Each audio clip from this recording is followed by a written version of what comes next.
Hey y'all, welcome to our Seed Starting 101 mini course. We filmed this course previously, and this is a mini course. It takes you from point A to point Z in regards to what you need to know about starting seeds and using an indoor grow rack to start those seedlings. If you have any questions in the process of walking through this mini course, make sure to comment down below. If you find the content helpful, hit that like and subscribe button. Let's dive into the course. All right, y'all, so the first place I want to start is with seed starting trays. Now, I have bought the cheap stuff over the years, and cheap trays just don't last a long time. So the majority of stuff that you're gonna buy online is this cheap plastic stuff. It's just really thin, flimsy, and is not gonna last you very long. Yes, can you get by for a season or two with it and it be really cheap? Yes, however, it's just not very durable. And so if you're planning to be in this for the long haul, and you really want to commit to growing a garden or starting a small scale farm, then you're going to have to invest in some good seed starting trays. One tip I do want to give you though, as we begin to hop into this course, is that just be patient with yourself. It does take a little bit of time to master starting seeds, but once you learn the skill, it's a very valuable skill that you'll have for the rest of your life. The two companies I really love is Bootstrap Farmer and Neversink Farm Tools. They both make really, really high quality tools. And one thing that I do love is the wind strip trays from Neversink Farm. And the wind strip trays are really heavy duty. And what they do is they actually air prune the roots. So when that seedling grows in this tray under the grow lights, what it's doing is it's putting a lot of energy into the root ball, and it's forming roots. And what happens with an air pruning setup like this is it actually prunes the roots so that the plant does not get root bound. And what happens when a plant is root bound, it just means that the roots are looking for new soil, new ground to send their roots out. And obviously when they're in a tray, they don't have anywhere to go. And when they get root bound, basically the plant roots are just wrapping around itself. And so I really do like wind strip trays or air pruning trays. Bootstrap does have some. Bootstrap Farmer is the name of the company. They do have some trays as well that air prune, and Neversink Farm Tools calls these their wind strip trays, but they're basically the same thing. Now, you don't have to go with this option. You have other options out there, and you can look around on Bootstrap Farmer's website. They have lots of great stuff, and they have bigger sizes too, so you can like pot up tomatoes and start tomatoes in these bigger containers if you'd like. But they will give general recommendations on the types of plants you'll be starting in those trays. Now, the other thing that you're going to need, other than just simply a tray, is you're going to need a tray to put the seedling tray into. So something like this comes from Bootstrap. These are their greenhouse trays, or their 10 by 20 trays. And that, I know that sounds confusing, but basically they call them 10-20 trays because it's 10 inches by 20 inches. And so I would really suggest getting some type of trays like this, because what you're going to do is when you put these in on your grow rack, this seedling tray is going to sit in this tray, and you'll bottom water and all that. We're going to show you that later on in the course. But ultimately, the two companies again that I recommend for getting seedling trays or pots that are going to last a long time like this, that you can use for an extended period of time, is Bootstrap Farmer and Neversink Farm Tools. Okay. If you go on their website, you're going to be able to look at a lot of different options, and you'll be able to get some great products from both of those companies. In this module, we're going to be talking about our seed starting mixture. Now, this is really crucial part to starting your seeds. You need a good, healthy seed starting mixture. And over the years, I've tried a gazillion different types. I've tried expensive bags of it, and the one that I found the most success with is actually a 2-ingredient seed starting mixture. And the 2 ingredients are half cocoa coir, which is made from coconuts, and half worm castings. And all worm castings is basically, earthworm manure, but it is filled with biological life and a lot of great nutrients to give that seedling a really good jump start before you transplant that out into the field. So the coconut coir that I use is by Plantonics, and it's organic. It's Cocoa Bliss. That's what they call it, but it's basically coconut coir pith, and they come in blocks. And what you're going to have to do is this is actually going to have to get rehydrated. Basically, there's no moisture in it, and it's pressed. And so what we're going to have to do is actually add water to this, and it's going to expand and be a nice moist material. And then what we're gonna do is we're gonna add worm castings from there. So the company that I like to use, and again, I'll order all of this stuff on Amazon and I'll put the links below, but it's called Brute Worm Castings. It's pretty affordable, and to me, compared to what you're gonna pay for really expensive bags of seed starting mixture or potting soil, again, I found this to be the most useful and productive mix. And again, it's just 2 ingredients, so it's really easy and simple to make. So now I'm gonna show you how to make it. All right, so I'm here at our wheelbarrow where we actually mix up our seed starting mixture. It's really simple to do it in this. And we actually put it on buckets to kind of raise it up so you don't have to bend over so much. But you can mix this in a 5-gallon bucket or any other container that you have. We're choosing to do it in the wheelbarrow. But obviously you're gonna take your coconut core block, obviously take the plastic off, and you're just gonna put it in the bottom there. Now, because it's really cold out as I'm filming this video, typically I would just pull the water hose in here and I would just spray it and break it up. But I've actually got a container of warm water that I'm gonna be using. And you know, if you're making this mixture in the wintertime and you don't wanna have your hands in really freezing cold mixture, you can do this same method as well. But all I'm gonna do is I'm just gonna kind of slowly pour this on, and we're gonna get this nice and expanded and broken up.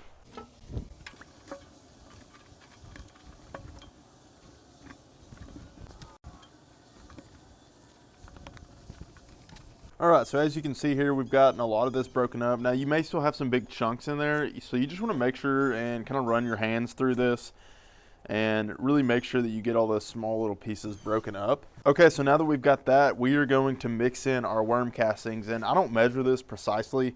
Really, you just want to eyeball it and get roughly half and half.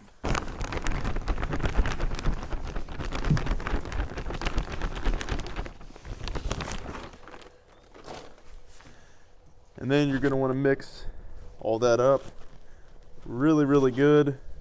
And then from there, we're going to have a seed starting mixture that is going to get us some really good, healthy starts for our garden.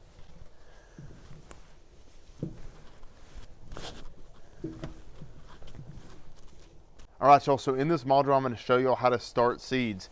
We've got the seed starting mix ready to go. It's mixed up, it's nice and moist, and we're ready to put that in our seed starting trays or the seed cells where you're actually going to start those seeds. All right, so just as an example, I'm going to start seeds in our wind strip tray. This is, I believe, a 50 cell tray. These are our wind strip trays from Neversink Farm. And then I'm also going to start some seeds in these bigger containers, and this would be good for like tomatoes. If you're starting these, you know, 5 weeks before you plant them out, you're going to want a little bit bigger container for those bigger crops. Again, these bottom trays that do not have holes in them, these are from Bootstrap. So I'm going to start some different types of seeds in both of these just to show an example of how you need to do it when you're starting your seeds this winter. Okay, so I'm first going to take my wind strip tray and I'm going to come around here to my wheelbarrow, whatever container I've got. I do like the wheelbarrow because you can actually fit an entire tray in these.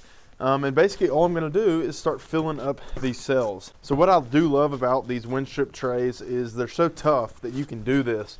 If you got some really cheap plastic containers, which I've got some over on the table that just kind of fall apart and they're made of thin, flimsy plastic, it takes much longer to fill those up versus this is tough, thick plastic. And so all I have to do is kind of run my hand along it with this material and just press it into the holes. Now, what will happen is you'll see is you actually tend to get more material on the inside of the trays. So as you're filling them up, you just want to make sure that you're getting each cell nice and full. You don't want it mounding over the top, but you just want enough material in there so you can get your seed in there and then get it covered with vermiculite, which I'm going to show you how to do here in just a minute. Now, one other thing with these wind strip trays is they do have these extra holes, and that is just for the air pruning. And so the one negative to these is when you are filling them up and pressing that material in, these holes tend to get kind of clogged. So I just run my finger through after, you know, filling them up and just clear that hole out. Now the same thing applies with the bigger containers. Obviously, you're just going to get it nice and filled up. and stick it on your tray. Okay, so now that we've got these filled up with our seed starting mixture, what we're going to do now is start the seed. Now, as I was mentioning earlier, when you do get some type of seed packet, it's going to have some information on the back. So for instance, with this, if you can see, this says sprouts in 7 to 14 days. So some crops, their seeds will germinate faster. And again, all germination simply means is for that seed to sprout and begin to grow.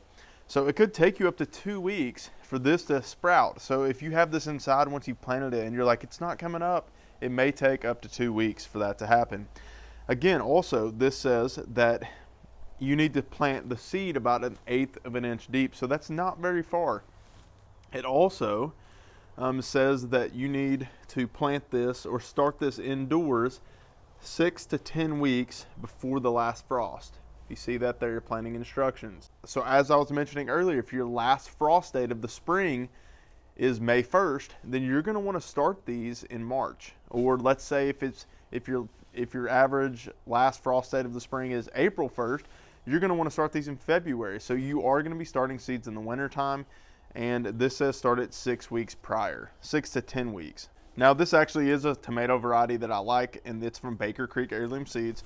So when you're planting a tomato seed, it's pretty simple. And so again, all of these, the way I plant these types of seeds is going to be generalized, but it'll pretty much apply to all seeds that you're going to transplant. Again, what you need to pay attention to is the seed packet, and you need to pay attention to the planting depth. If you plant it 1 inch into this soil, it's not going to come up. So some seed packets will actually give you a germination rate. Johnny Seeds does that a lot, so I really like them because of that.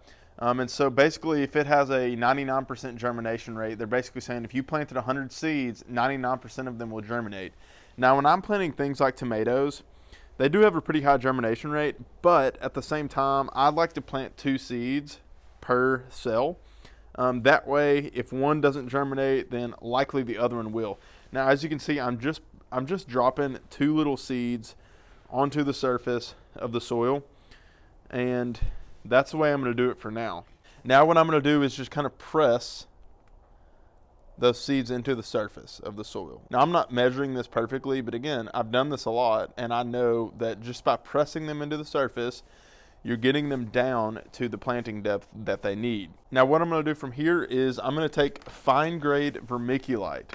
Now I get this on Amazon and it works absolutely great. Now I use this for covering the tops of the seeds, and it really helps maintain moisture, because the biggest thing when you're getting a seed to germinate is it needs to hold moisture, and you need to keep it nice and moist. So what I'm going to do is just sprinkle this on top, just where I planted the seed. And then what you're going to get is you need some type of sprayer. You can use a regular spray bottle. However, this is a pressurized half-gallon pump sprayer, and I really like it because you're also, when you get these trays under the grow lights indoors, which we're going to get to here in the next few modules, you're going to need to keep the tops of this area moist so that those seeds germinate. So when you're inside, it's just really easy, to hold this over the top and get that area nice and moist. Now, because the seed starting mixture we're using already has moisture since we just mixed it up, you really don't need a ton, but you just want to make sure, again, that you're keeping the seedlings nice and moist. Now that we've done the tomatoes, I want to show you a different example planting lettuce seed. Now I'm going to attach some sheets for y'all of all the varieties of seeds that I like to grow personally. Now that may not translate, you may not like the same things I like to grow, but I'm just going to give you a list of the things that I grow. We do run a market garden here, so we sell lots of lettuce. And so I've got a variety of lettuce that I've mixed up, and these are all pelleted, and I talked about pelleted seeds earlier because they're a lot easier to handle. And so I'm going to plant pelleted seed in this tray right here, and pretty much I'm going to do the same thing, but I'm not putting 2 seeds per tray or per cell. I'm just doing 1 because these germinate really, really well. But I'm just going to fill each of these cells, and then we'll go from there. So now that we've got the lettuce seeds on the surface, we're going to lightly press in the same way. We're going to lightly press these just barely into the surface. Now lettuce seed does not like to be planted very deep, and if you do plant it too deep, it won't come up. And I've made that mistake a lot of times, is planting a seed too deep into my soil medium, And what happens is it doesn't sprout and germinate, and it's really frustrating. So again, I see a lot of people make that mistake, is planting seeds way too deep. So again, I'm just coming along and I'm pressing those seeds into the surface. And then what we're going to come back and do is we're going to lightly cover with the same material, the vermiculite. We're going to cover the tops of these with vermiculite. Again, I'm just, especially with lettuce, I'm just lightly covering to where I'm covering that seed up. I'm not burying it. I'm just wanting to lightly cover it up.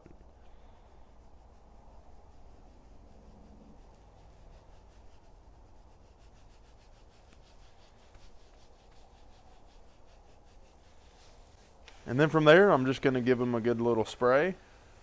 And we're going to be ready after this to take these inside to our indoor grow rack, which I'm going to show you simply how to build it and the tools that you need. Okay, y'all, so we're here at our grow rack, and this module is going to be on germination, getting those seeds to germinate, maintaining moisture, and how to water them once those seeds do sprout. All right, y'all, so here we are at our indoor grow rack inside. We keep this in a spare bedroom. It's actually my office. And so we've got these new seedlings that we just planted right here on this bottom rack. And again, I'm going to show you all how to build this, how close to put the lights to your plants here in the next couple modules. But what you're just going to do over the course of the next week to 2 weeks is every day that you wake up, or it could be in the evening time, you're just going to want to come in here and make sure again that you're keeping the surface of the soil moist so that that seed can germinate. Now, once you do see that seed germinate and sprout and begin to come up, you're going to switch from spraying on top of those seedlings to bottom watering. And when you think about bottom watering, you got to think when this plant germinates, it's sending roots down because they're in search of water. So the natural way for us to be able to water these in an artificial environment like inside is you're going to want to water in these trays. And so again, these lettuce seedlings are a few weeks old, actually I think about 2 weeks old, and we have been bottom watering these. And so what I do is every day I come in and I'll get a big pot of water and a measuring cup. I've got a 4-cup one right here, and I'm going to give them about 2 cups of water every other day or so. And so I'm just going to lift up this tray like this, and I'm going to pour that water into the bottom of the tray. Now, depending upon how many plants I have, like for a tray of this lettuce, I'll actually do a little bit more than 2 cups. Sometimes I'll actually do up to 4, depending upon the day. But the number one mistake I see people make is that they overwater their plants. So you don't want to just keep, again, it needs moisture. So for instance, this seedling, it just wants enough moisture to germinate. You don't want to be drowning it in water every day, because you could potentially make it so wet that you rot the seed and it doesn't germinate. So the same thing applies when you're bottom watering. You don't want to over water these. If you put too much water in here and like you come back 4 hours later and it's still sitting in a pool of water and the plants haven't soaked up the water out of this tray, then you know that you've put too much water in there. Again, if you look at the cell of the plant like this, that's one individual cell. So if you go and look at that and it's just absolutely sopping wet with moisture, then you probably are giving it too much water. But if you go and look at it and it looks like the cell of material of soil medium is like shrinking, almost looking dry and brittle, obviously it needs water. So there's not an exact formula for watering these, but again, you're going to start out keeping the top surface moist until you see germination. From there, you're going to switch over to bottom watering. So one other thing I do want to mention is some seeds like colder temperatures to germinate, some like warmer temperatures. So for instance, like peppers, they like pretty warm environment in order for that seed to germinate. Same with tomatoes. Same with things like cucumbers and squash. So if you're trying to put this rack like in your garage and it's still 20 degrees out, it's going to be really tough to get good germination. So I like this in a controlled environment, like a spare bedroom of a house. You can put it in your kitchen. My wife wouldn't want it in the kitchen because it's not very attractive, but you can put it in your office. But you want it in a controlled environment where it's around 70 degrees, Most seeds are going to germinate around that 70-degree mark. Some seeds like lettuce and some herbs do like it a little bit colder, so it can take a bit longer. But for the most part, if you're around that 70-degree mark, you're going to get pretty good germination with all your seeds.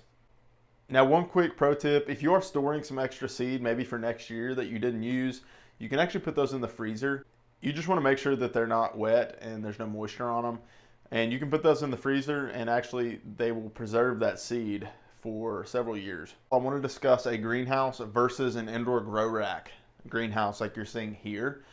Now, there are some pros and cons to each model. However, you may be new to gardening, homesteading, or starting, your small scale farm. And as you master starting seeds, you may want to build a greenhouse one day outside. And I totally get that. We want to build one day, and we will.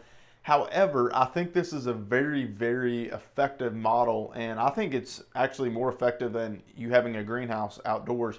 And the number one pro and the number one reason that I like this system versus a greenhouse is you can control the environment. If this is indoors, as I've mentioned and suggested for you to do, then you can keep all of this at like roughly 70 degrees all the time, and you can grow food year round with grow lights and with a rack like this because you have 70-degree temperatures. Now, if you have a greenhouse outside, and depending upon what area of the country you're in, even in our climate here in Arkansas, if I'm starting seeds in February and I've got those in the greenhouse, that greenhouse is just going to be really cold unless it's heated or cooled. Then you're just going to have a lot of difficulty without it being heated and cooled, because in February, it'll still get below freezing in that greenhouse. And so there's no way my tomatoes that I'm starting in February are going to live out there, and even in a greenhouse that's not heated and cooled. So I think that is the most massive pro to this type of system. Now, the con is if you're starting just a bajillion seedlings, like if you're trying to start hundreds and hundreds of tomato seedlings, you're going to run out of space unless you build several of these racks. They can get cramped in the springtime as you've got different seeds growing. You've got tomatoes that are getting really big and need to get outside. It can get pretty cramped on here. But I think the pros far outweigh the cons with this type of system. I think the other pro to it, obviously, is it's not near as expensive as building or buying, a nice greenhouse. Now, you can buy some cheap, flimsy greenhouses online. I would suggest against that. I really would encourage this. I've been using this system for 5 years. We even run our small scale farm with this system. So just speaking from experience, this works. All right, y'all, so in this module, we're going to talk about building this grow rack. We're going to talk about the different lights that you can purchase, and I'm going to discuss a timer, air circulation, controlling humidity, all of the things that are going to make it successful for you. Now, again, I'm going to give you all the links that you need to these products that I'm mentioning, and I'm going to give you like the more expensive version and also the budget version, especially when it comes to these lights, because they can get a little bit pricey. So starting off, I want to talk about the rack. Now, there are a couple different designs of this rack, but basically it's 48 inches long this way, and then anywhere from 18 to 24 inches in width. Now, this one that I have here is only 18 inches, and honestly, when I get a lot of seedlings in here, I end up turning my trays long ways like this, because then what I can do is I can fit 4 trays, 4 10 by 20 trays just like this on each rack. So I've got 1, 2, 3, 4, 5. So I can fit up to 20 trays on this one rack with obviously 5 tiers of lights. Now, you don't necessarily need that much if you're just like a beginner gardener. But I would suggest getting the big rack like I've got here. That way you can grow and expand easily if you would like to. Now, if I had to buy this rack over again, I would probably buy the wider one, the 24 inches, because it allows you to spread your lights out a little bit more, which will spread that light canopy over your plants. However, I don't know if that one's available, but I do know the 18 inch by the 48 inch is available online. And again, I'll put the link down below to that so you can purchase it.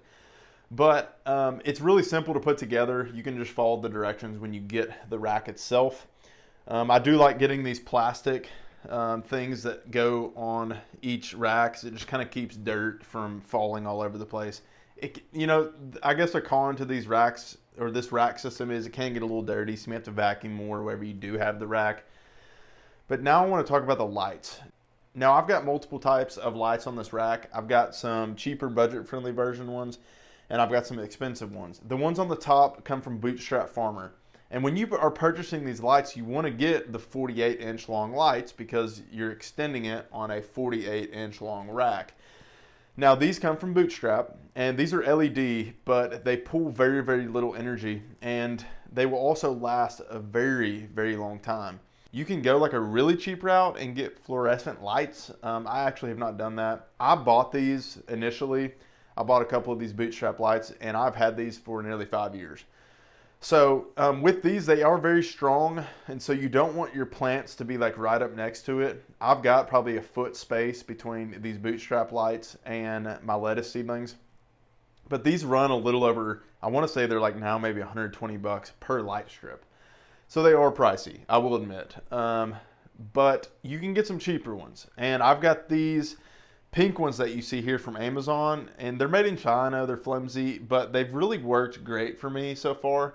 And so just to give you a much more budget-friendly version, these are substantially cheaper. Like you could get lights on every single, for 5 racks for not that much. I think I maybe paid like 50 or 60 bucks for, 6 of these lights, and I've got 3 strips of lights on each rack. So much cheaper. The ones on the bottom, I'm not even going to mention those. Those were given to me by a company out of Oregon, I believe. And so, again, I've got your expensive version with the Bootstrap Farmer ones that will last you for a really long time. And then I've got the more budget-friendly version. So you've got both of those options for your lighting. Now, I do use these little ratchet straps that are meant to hang lights up. Again, I'll put the link down below. You're going to want to get a lot of those so you can hold these lights up. Now, with these on the bottom, these cheaper ones, I actually just zip tied them, and that works really well. But you can just play with it and attach it in whatever manner you think is best. Now, the other thing I do want to talk about is air circulation. I've got a couple of fans on the other side of this rack that just kind of keep air moving around. If you have an overhead fan in the room that you have this in, that would help too. You may not be in a humid environment, but if you are in the southeast where we deal with a lot of humidity, then you're going to want to keep some air circulation moving in the room. And if you do end up getting too much moisture on these seedlings, or you're overwatering and the soil surface just sopping wet, you will start to grow mold, and you don't want that. So again, I think the biggest factor is don't overwater, and then keep air circulation. Keep the overhead fan going. Get some of those side clip-on fans that you see here. That way that you can just kind of keep some air moving around the room. And if you're still dealing with some mold and you're in the deep south where it can just be sticky humid, you might consider putting a dehumidifier in the room that you have these seedlings growing. I've heard of people doing that and it helping a lot. And if you're going to start growing microgreens, which this course is not on microgreens, but if you start growing microgreens on these racks, microgreens are even more susceptible to growing mold on the soil surface. So you may invest in a dehumidifier, especially if you're wanting to do that. And again, as I mentioned in the beginning, you just want to make sure that you're keeping this environment around 70 degrees, which most people in America keep their home around that temperature. Now, another option, if you don't want to buy one of these metal racks and maybe you want to build it with wood, maybe you've got a bunch of spare wood laying around, you can totally do that. Go for it. I don't see a problem with it. Again, you just want to make sure that you're giving it enough spacing for your lights to be attached and them not be too close to the seedlings. You just want it to be adjustable. Now, one thing I did want to mention is you want to keep these pink lights just 3 to 4 inches from the tops of the plants, unlike the Bootstrap Farmer lights. The Bootstrap Farmer lights are a little stronger, so you want to give a little more distance with those. Now, the other thing that you're going to need with this setup is some extension cords, maybe even a power strip. And then you're also going to need a timer because it's just going to make it a lot easier with these grow lights, because you're not going to leave them on 24/7. If you do, you will sunburn your plants.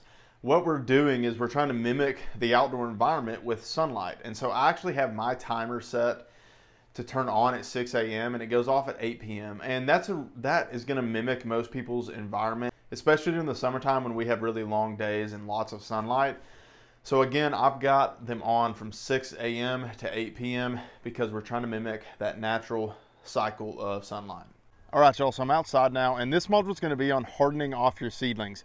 So let's say that you have tomato plants that have been grown inside for 6 weeks and you've passed your, final frost date in the spring and you're ready to transplant that out into the field, into your garden, you're gonna need to harden off your seedlings. And I don't really know why they named it that, but basically all hardening off is you're gonna prepare and get your seedlings used to a new environment. So for example, I've got these lettuce seedlings here. They're not quite ready to go out in the field, but I'm using it as an example. Is you would want to take this tray or take your plants and you're going to want to move them outside.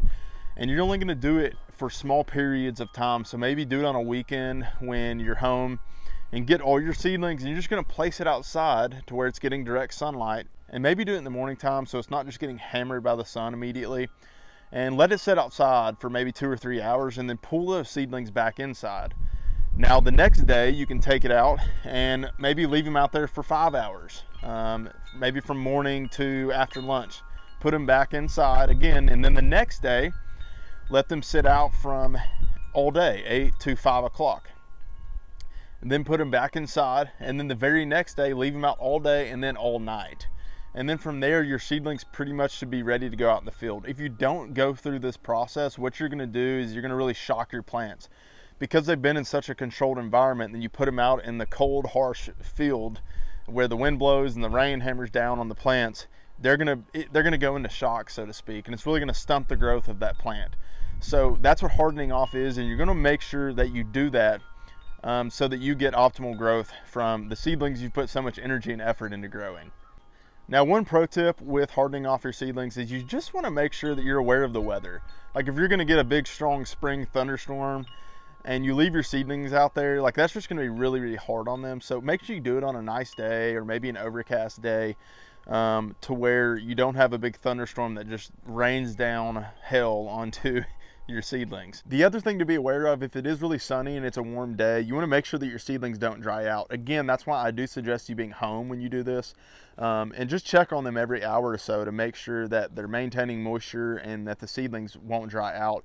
You would be surprised if you have a hot, windy, sunny day, your seedlings can dry out much faster than you think if they're just sitting outside with no moisture being added to them. So that's my process of hardening off seedlings. Let's move on to the next module of how to transplant these out into the field. Okay, so now that you've got your seedlings hardened off, they are ready to be transplanted out. Now, whether you're doing raised beds or in-ground beds, it doesn't really matter, but what you're gonna do is, for example, these trays have pretty significant holes on the bottom for the air pruning, and that's really why I like these. And what you're gonna do is come along and you're just gonna press that seedling out with your finger, and then wherever you're planning on planting it, you just wanna make a decent sized hole to where that transplant can fit in, and then you're going to press it down into that hole and really get it nice and planted and firm so that that plant is established and can then spread out its roots. All right, so after you've transplanted that seedling, you're just going to water it in. Now you may have 30 seedlings that you've planted, especially if it's lettuce, and you can do this with a water hose. It's just cold out and I've got my water hose unhooked because it's winter time. But you're just going to come along and you really want to water that plant in really well. Now, it may look like I'm drowning this plant. I'm not. When you are watering in a transplanted seedling, you really want to get a lot of water in there so it can just get itself established and send out its roots into that soil. Now, the other thing I do want to mention is if this were a tomato plant, now I know this looks kind of silly because I've got a pencil in here, but if it were a grown tomato plant, and you were ready to transplant this out into the field and you know it had leaves growing and it was this tall, instead of pulling on this stem to transplant it, obviously you're going to make your hole in the soil like I just did with the lettuce seedling. But instead, with these types of containers, they don't have a place where you can just stick your finger in the bottom and push it out. So what you're going to do is you're going to put your fingers over the stem like that. And this may be smaller, but I'm just showing this as an example. So you stick your fingers through like that, and then you're going to flip it upside down. Now again, I don't have roots formed with this, so it is probably just going to kind of fall apart on me. But I want to show it. Yeah, so it's not going to work. But if that has roots formed, the whole root ball will completely come out. And then from there, once it's out of this container, you can then plant it just like I did with that. Because once it has a root ball formed, it will hold together, unlike this example that I have going on right now. So as I mentioned to y'all in the beginning, some types of plants like to be transplanted out, like lettuce. You can direct sow lettuce, but it does enjoy being transplanted out. Whereas some plants will not do well at all if you try to transplant them. For instance, carrots and spinach, and there's other crops, and I'll put a list down below of things that prefer to be direct sown versus transplanted. And a lot of times they'll put that on the back of the seed packet, especially Johnny's. If it likes to be transplanted, it'll give you directions for transplanting. And if it likes to just be direct sown, it'll tell you that on the seed packet. So for example, if you're planting corn, you're going to want to look on the back of that seed packet because you're just going to direct sow with your hands. You know, a corn kernel is big and it'll give you the spacing. So it may say 1 foot spacing. So you can just go out there, plant the seed, you know, in 1/2 inch or whatever the planting depth that it recommends on the packet. You want to plant it that deep. And then you'll plant that seed and you'll keep it watered in, keep it moist until it germinates and sprouts up. So there are a handful of different plants that do prefer to be direct sown and will not do well if you transplant them. Now another thing I mentioned in the beginning was using pelleted seed. Now we do that with our lettuce because it's a lot easier to handle. Another one is carrots. We use pelleted seed as well with carrots. Now with carrots, we do use a push seeder as well as with some of our other root crops. But again, if you're just backyard gardening, you may not need a seeder. Maybe eventually you buy one because it does make planting lots of small seeds very convenient. But either way, regardless, I'm going to give you a list of things that prefer transplant and prefer being direct sown. Okay, so I want to talk a little bit more about the earthway seeder. Now basically the way push seeders work is you fill up this hopper with the seeds that you want to plant, and there's different seed plates that come with these seeders.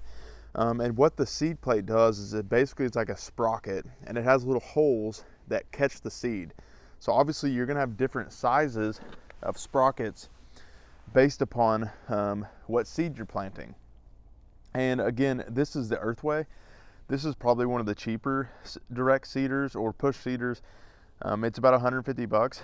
You can get a really, really nice push seeder called the Jang seeder for anywhere from $600 to $800, depending on how many seed sprockets you get, or seed plates, I should say. Obviously that's a lot of money, and that's the reason I'm using the earthway. And the earthway still works really good for a lot of root vegetables like carrots, beets, radishes, things like that. If you're wanting to plant a lot of something, then you might consider getting a direct seeder. It's pretty simple to use, but again, you're going to fill this up, you're going to put the correct seed plate on, and then you, based upon the planting depth, again, which is going to be on the back of your seed packet, this down here is adjustable based upon how deep you need to plant it. So for example, if you needed to plant some 1/2 inch deep, you can move this to the 1/2 inch mark there. But basically what it's doing is it's dropping a seed down. This is opening up the soil right here. And then this little chain comes behind it and puts the dirt back over top of the seed. So again, they're pretty simple to use, but I did want to do a quick little section on the direct seeder because as you begin to ramp up your food production and what you're growing on your homestead or your farmstead, it may be worth getting one of these. We just got it and it has been a game changer for planting large amounts of, root vegetables and other crops. Okay, y'all, thank you so much for joining us on this course. I really hope that it was helpful and beneficial to you. If there's things you have questions about, just as I mentioned in the beginning, please comment, reach out to us, email us, message us on social media. Again, we are here to help you, and we hope that you got a lot of value from this course and that it eliminated a lot of pain points and a lot of mistakes that we've walked through so that you don't have to walk through them. We appreciate y'all being a part of it. Stay tuned. We're going to continue to put out new courses so that we can continue to serve you and your gardening, homesteading, and small-scale farming needs. See you on the next one.